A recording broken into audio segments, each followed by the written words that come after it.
everyone, this is Pam Reese with Adventures in Aging, and I'm here with my friend Gary Vandenberg. Pam, it's great to be back again, and want to start by thanking our sponsor, Stride Light. Stride Light provides quality diabetic shoes, custom inserts, orthotics, all lower extremity needs. For over 20 years, they've been providing quality feet-related products.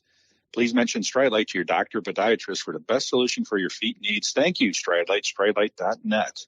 Well, Pam, what's today's topic on today? Well, Gary, this should be something that you and I could talk about freely. Today's topic is friendships. Friendships. Okay. Yes.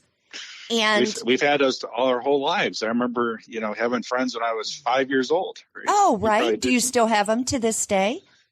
I went to school with somebody in second grade that's probably one of my best friends. So isn't that funny how you end up doing that in life? Yes. Yes. So I've had a friend since I think I was 9 years old that is still a friend of mine today. However, we don't see each other a fraction like we used to. But that friend that if I were to see her today, we would pick up where we left off after years. Isn't that great? Yes.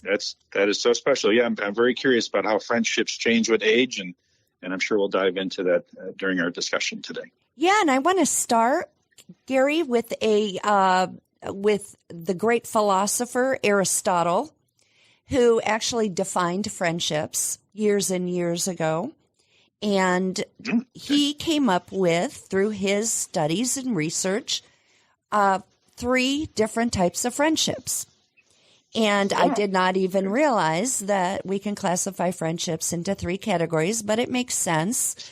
So the first one is friendships of utility. And these are friendships that exist between someone who is useful to you in some way. This is yes, right? And I'm sure we have these. And I'll give you an example. These are friendships with people that in some way are useful to you. And there are people that are forming friendships with you because you might be useful to them. And so this would fall into groups of people maybe at work, right? Maybe you're the person next to you in the cubicle at work. You're friendly. You don't socialize outside of work, but you're kind of friends at work, but yet you help each other out, right? Right. Oh, yeah. Or if somebody's older and they need somebody to do some chores for them or get them to the grocery store, you strike up friendships that way because they're useful. Or they're watching your kids. I'm sure over the years my wife had friends that were probably mainly our goal was to dump our kids off there and go do something. You know what? Some of my best friends were babysitters. No, that's for sure. Another group that might fit into this category are your neighbors. Neighbors that watch your house when you're on vacation, neighbors that you go water their gardens when they're on vacation, and you find that you are useful to each other. Or watch their pets. I know our neighbor had somebody watching their cat and it ran off, I think, recently. So they're no longer friends. That puts a little strain on the relationship, I'm sure. Right. And I knew somebody that they said they were friends of somebody I know, and they said they were going to watch their cat, I think it was. And they had some system that they could monitor how many times they came in and out of the house. See what I'm saying? They had a ring on their door They said, we've been watching your cat or this, whatever it is. And you know what? They really didn't. Isn't that something? No, because the camera proved they never went over. Well, they did. It was so limited. How challenging that must be, right? To try to deal with that. They're not even friends of utility anymore. No. Yeah. So what's the next kind besides utility? Okay. So before we move on, the last comment about friends of utility, this is huge with people in life that can advance your career. You become friends with them because they can introduce you to the right networks, stand up for you with references. And so you keep that friendship going. And sometimes in those cases, you act as if they are closer to you than they really are. That you care a lot more than you really do, but you need them in your life. Right. Okay. I believe that. Yes, that's real true. All right, let's move on to the next category. So these are friendships of pleasure. These are the people in life that whose company you just enjoy. You get a kick out of. You kind of like being around them. You meet them at the parties. You go to football games with them. You hang out with them when you want a good time. They're pleasurable people. You don't truly confide your heart in them, but you sure do have a good time with them. Do you have friends like that, Gary? Well, I think I was sharing with you recently. I have a really good friend. He was in my wedding. We haven't seen each other for years. When we do, we know we can't see each other again because we're troublemakers. When we get together, we've always gotten in trouble. So, and for the last 40 years, to be honest. So it's one of those things that wonderful guy, great personality. I wish I could see him more often, but it's trouble. How's that sound? Okay. So being at 60s, right? If you were to see him this weekend, would you get in trouble? Yeah, absolutely. Oh, gosh, Gary. Yeah, there's no doubt about it. So. He brings out the other side of you. Right. And I've had a couple of those, but yeah, I'd say many friends are probably related more to socially, interacting with them and looking forward to, what's something fun we can do. Those are the people when I was younger that, we went whitewater rafting together, jumping out of airplanes together, going on crazy ski trips together. And, that's definitely the things, and every possible holiday would be celebrated to the max. Right. So I used to have a group of friends, in my town, my community, that I played bunco with. Have you ever heard of bunco? It's a card game. Anyway. I've heard of it. I've never played it. All right. So I played bunco once a month with 6 other ladies. And we would rotate houses every month. And it was kind of a night of a party and a girl get together and talk. But I never really hung out with them outside of bunco. Okay. These were pleasurable friends. Like, I looked forward to that night. We did plan some other things. Like, we did do a skiing adventure together. I did go to yoga with a couple of them, but these weren't, routine in your heart friends that you keep beside you all the time, but certainly enjoyed their company. Okay. The next one, Gary, these are the true friendships of the good. These are people that you have a mutual respect for. You admire them. You can confide in them. They can confide in you. There's no judgment. You can be who you want to be, and they can be who they want to be, and you give a pass.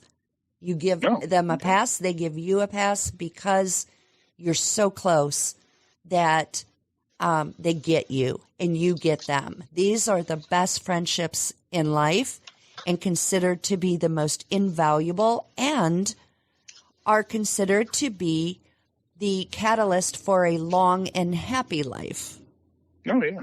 When you're talking, I was thinking about my mother. She had several extremely close friends. They were almost family. I mean, to her, they're the people she turned to in her life, and, we're so close. I mean, and they never judged her. They were always there, as far as good times, bad times. They always seem to be available, and a little bit wacky at times, some of them, but that's something, again, it's interesting. Unlike family relationships, friendships are things we choose, right? You're not bound by, some type of a contract like marriage or those types of things. You can choose to come in and out based on, like you said, on your happiness, on your situation in life. And that does change over time.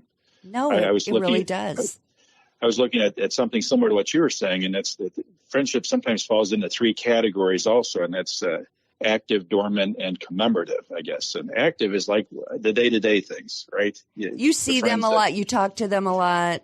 Yeah, and, it may even be somebody, social media too. You're kind of just there. I reached out to somebody I have not seen probably for 7 years the other day, said, hey, what do you know about this company? And they responded in minutes, through LinkedIn. Hey, that's a good company or not a good company, how's it going? Those types of friendships. So, but that's active. A dormant one is somebody, it could tie into that, somebody you have not really spoken to for a while, but, you still consider them a friend. It's somebody that, if you needed to, you could reach out to them, right? And they would be happy to hear from you. Yeah. And, but it's fine kind of how it is or whatever. And then there's that third group, I call it commemorative, where it's been written out that way.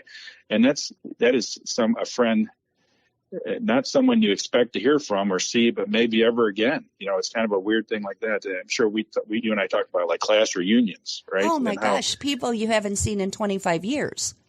And sometimes you bump into them. I've got cousins the same way. You bump into somebody I hadn't seen for years, and it's like we pick up the conversation where we left off. And but on a day-to-day basis, they don't expect to hear from me. They don't expect to see me or, even have me send them Christmas letters. You know what I mean? Yeah. It's one of those things. What's kind of common with those kinds of relationships is when you do have that gathering, you do have that initial get back together after a million years, and you pick up where you left off. You're having a great time. And do you not, before you leave the night, say, oh, I am going to call you. Yes, I am going. Let's plan on getting together every month. And then lo and behold, you don't, right? Yeah. I wonder why things change like that. I mean, they do change, and sometimes it's not even geographic. I've known people that live within 10 minutes of me, and I haven't seen them for 10 years. You know what I mean? Yes. I may never see them again, but in the same sense, I probably do consider them friends and would definitely enjoy seeing their time, but have not. So, well, what happens, Gary, is we just don't make that part of our life a priority. And it might create somewhat of an inconvenience at the time.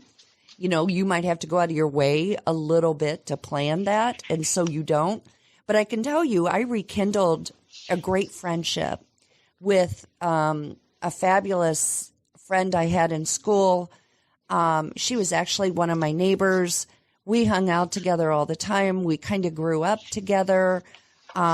She and I were great friends after school, and even through my children, she would babysit my kids, and then we didn't see each other for a number of years. But God bless her, because she was the more aggressive friend, right? She's more the true friend. She still would reach out to me and call me. And I loved hearing from her. And finally she said, Pam, let's get together. We're going to meet for dinner. We're going to do it next week. And she 100% kept me to task. And we have vowed to have dinner together every month, like I talked about before. Only in this case, we actually have done it. And it's because of her tenacity for our friendship. Right. She's just a better, quite frankly, she might be the better friend, but I love her and I love getting together. Yeah. It just seems that there's some people that, talk about plans, but then not following through, right? That's a really common thing. You see somebody at, again, a function. It could be a wedding, a funeral, a baptism, a class reunion, something. But, it says, it's great to see you. We should hang out together again, get together again. And it doesn't. I was thinking about that in the last couple of months. And I've got a handful of friends I've known for many years. And I may have shared this in an earlier podcast that, one of them for many years would say, even if I lived in a different state, hey, when are you going to be back in town? When can we get together? Yeah. It was always, I never hung up the phone without that feeling like there's going to be, a time where pretty locked in time for the next step. It's like, Tarzan swinging through the jungle kind of thing. Yeah. Right? And there's always, and I've got other friends that say, hey, it's great to see you and, take care. And we'll get together sometime. Well, that sometime never, ever happens. And so, I think you have to kind of have those deadlines. And like you said, that friend that said, we are getting together, we're getting together next week, whatever it might be. And I'll see you there. It's a little bit more of a commitment to the friendship, I guess, than just, hey, see you when I see you type of thing. No, that is so true. So you touched on a little bit in the beginning about relationships, friendships, like with family. So for me, I always felt, especially later in life, that my mom was a super good friend of mine, was just that great friend where I could say anything, I could be anything, I could be ridiculous and judgmental, but she never judged me back. She was always on my side. And I just felt like she was a best friend in life. And today I feel that way a lot about my daughter as well. And I think you do a lot with your kids. And you're very friendly. Well, I don't know if they accepted me as I am, but we do have a lot of fun things and go places. I was just out on a train ride all the way out to Seattle from Ohio, basically, with one of my kids, and had a great time. And you said you kind of accept people as they are, and but we chose to do that voluntarily. You know what I mean? Yes. I think that's part of the key to the whole thing, and I felt like I was just along on his trip. How's that sound? But it was a great time. But so honored to be invited, right? Yeah. Yeah, and my other kids are the same way when they have different events. In fact, the one that's a landscaper, I like hanging out with him just, at his work. That's just a fun kind of, it's an interest to me, a hobby, more of a hobby than a job. But when he's doing some projects, I enjoy just hanging out with him, even though he puts me to work pretty hard. But you enjoy his company. Yeah. Yeah. And when my daughter comes up, we've always kind of, tried to find something fun that we have in common that we can do together. So I think that's, and it's maybe that's us, or maybe that's more common these days to have people, in family situations that view them more than just a family member. They really are kind of your friends in that sense, right? No, They're lifelong friends. My brother, who is 4 years older than me, Gary, I could honestly say that we have been really good friends our whole life. We're just, we laugh. I can laugh so hard with him.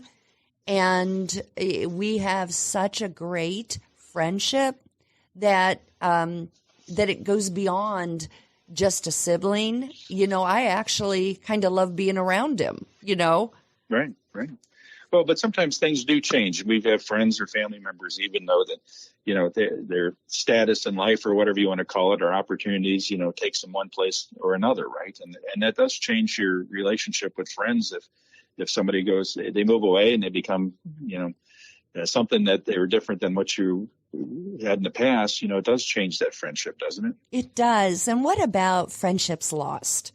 What about those people or that person that you just loved everything about them, and then they move or something happens and you just never in life talk to them again? Yeah. I don't know why, that does happen. And, that it also sometimes ties back in with that whole utility. And I was thinking in prep of this, how many people I've worked with, probably thousands, you know what I mean? Yeah. You probably worked with thousands of people too, and it probably was based on utility, and, they're wonderful people, but I don't know. I don't feel like I need to reach out and talk to them. Do you know what I mean? But yeah. At the time, or if I bump into them, I remember going to one of these healthcare associations several years ago that you and I used to go to, the big national Yes. ones. And here I see people that I knew when I was 18 years old there, all the way to into being almost in my mid 50s, and I'm all different companies, and they didn't know each other, right? Yep. They had nothing in common except we were all in the same industry. But it is really interesting how your mind kind of blows up as you bump into people and you mold into that personality as you used to know them, and some were very social type of things and some were very structured, but, and being able to see people and reconnecting, there's great joy in that. I mean, there is something throughout our whole life. And one thing that neither you or I are retired. I don't view us as retired. No, not at all. Never will be. But I think that as you get retired, maybe there's time that you can go try to rekindle some of these things that may have been lost, and try to tie it in with a trip or a phone call or a reunion type of thing, and expand that, rebuild that relationship that maybe got lost a little bit because of work and family and living somewhere else. Right. Well, there's those relationships that you truly loved, you truly enjoyed when you were younger. You meet up with that person 20 years later, and now they're a totally different person. They are not that same person that you developed that friendship with, and it's awkward. Right. Do you ever have that? The only thing that comes to mind is maybe, like I said, a class reunion type of thing. And I've seen people and I go, I don't even recognize them. Do you know what I mean? Yeah. It's like they physically look different. They're acting different. And it's like, and sometimes there were people that were less, they're in your social circle kind of thing, if that made sense. And now they're like, different. How's that sound? Yeah. And another thing that can affect that is life status, right? So, when you were in school, you were on even playing ground. You had the same type of status. one of you leaves and goes off to college. One of you becomes, a neurosurgeon, and the other one becomes, nothing. And then you get together 25 years later and you've lost any commonality you ever had. Right. Well, I don't know if they become nothing, but yeah, they probably just move on with their lives in a different direction. Yeah, that is so odd and so strange. And, and as you talk about that, you really stop and think, when you're younger, you're kind of forced to be in school together. What I mean? You're in the sense that you can't not be in school. How's that sound? Right. And that sports or play an interest or band or those types of things. And how, again, later in life, well, how do you pick up friends later in life? And I always think of one of my sisters. I've got two sisters, and I think she must have 10,000 friends. Everybody she's ever bumped into, it seems to now be in her circle of friends and acquaintances. Oh, wow. Isn't it something? But does she talk to them all the same? Does she have the same connection? I think so. I think really? To a certain degree. But I remember she's got a good friend that was like the nurse for her mother-in-law. See what I'm saying? Yeah. How do you move from being a hospice nurse, taking care of, someone to being one of your friends, close friends. That takes utility all the way up to good. Yeah, it is the good. And, it is great to that. And I know I have a brother who recently retired after many, many years in the government. And I was able to listen in and watch his retirement party was actually on like a Zoom here, cool. that type of thing. It went more than 2 hours, and everyone had like a little 5-minute spiel, a story about working with him and what they meant to him, and you could tell it was total friendship. It wasn't just utility. I mean, these were people that sincerely, touched his life and he touched their lives, and that is so awesome. And I think about people in his circle of friends there and the ones that I grew up with, and you stop and say, gosh, I think what it is when you give more than you expect back. Does that make sense? Yeah. You're always going to end up with more friends that care about you. If you're that utility, if you say, I want something, but I'm probably not going to get back anything, you're probably going to be limited sometimes in growing that circle of friends. Right? No, that's for sure.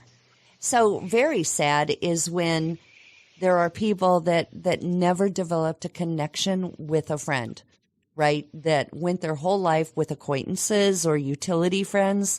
And then later in life, they're very much alone because those types of friendships just went away. But the good news is, Gary, you're never too old to make friends.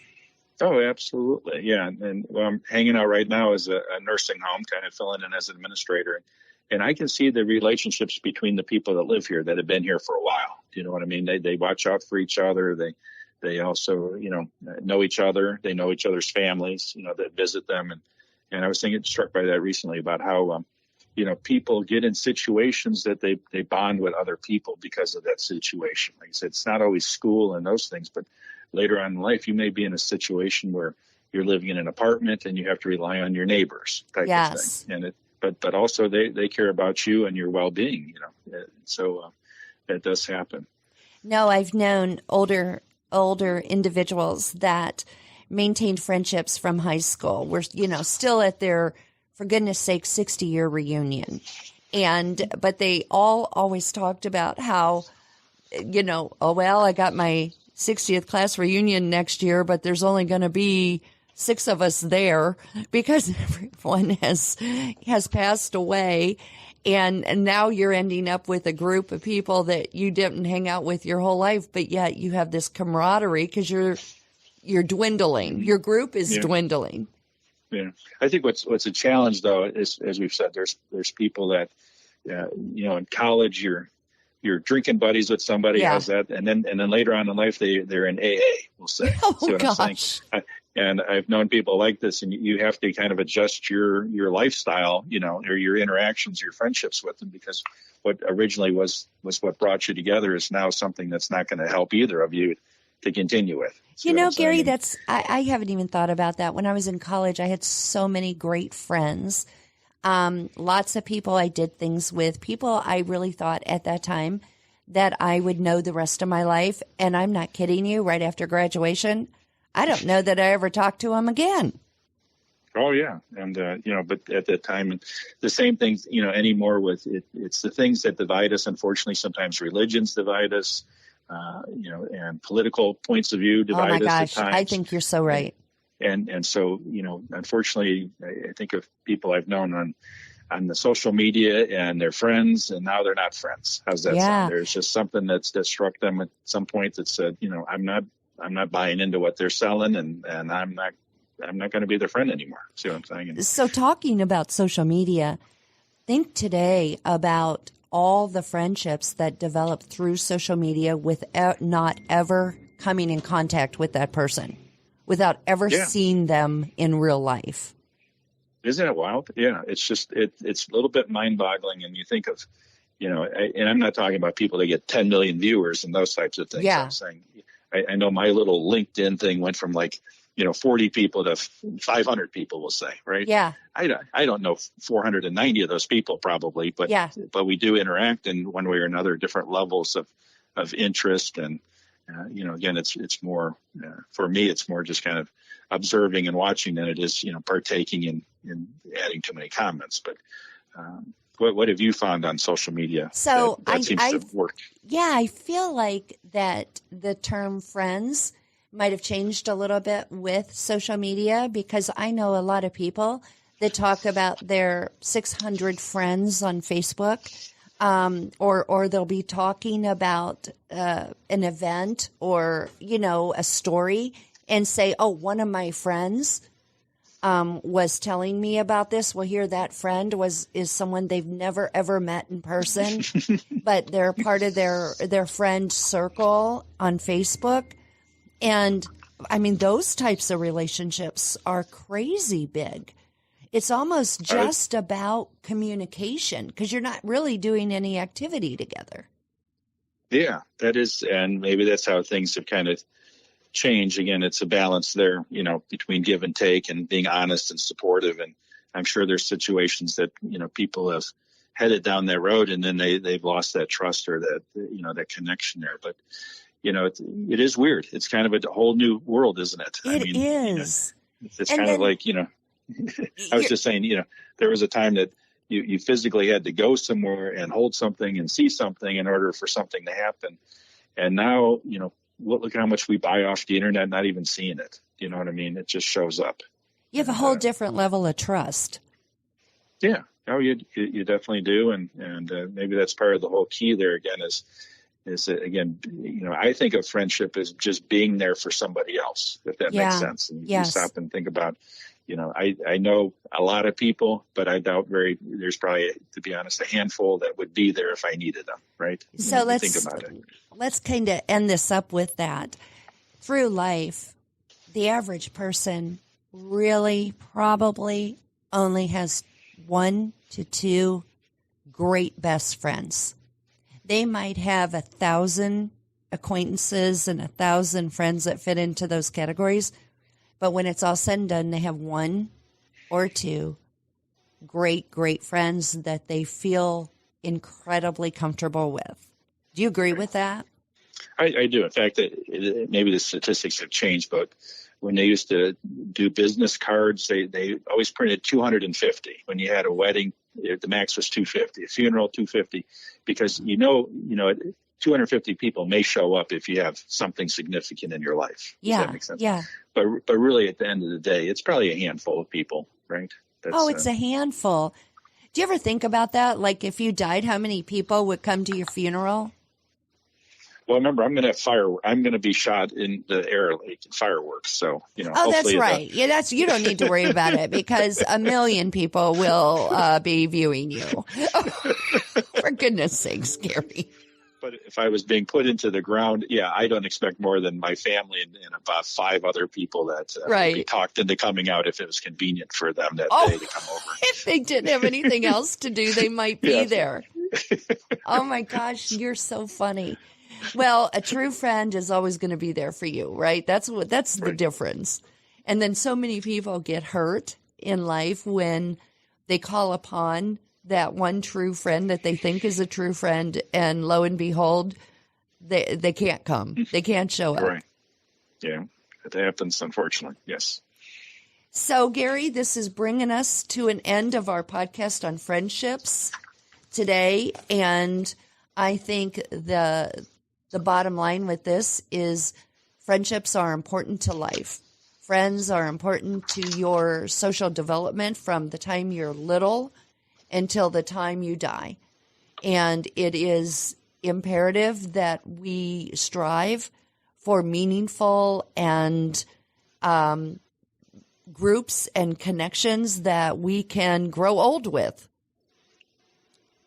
Wonderful. Thank you, Pam. Have a great day. Hey, everyone. Thank you for joining us. Please subscribe. Please share our podcast, and we'll talk to you next time.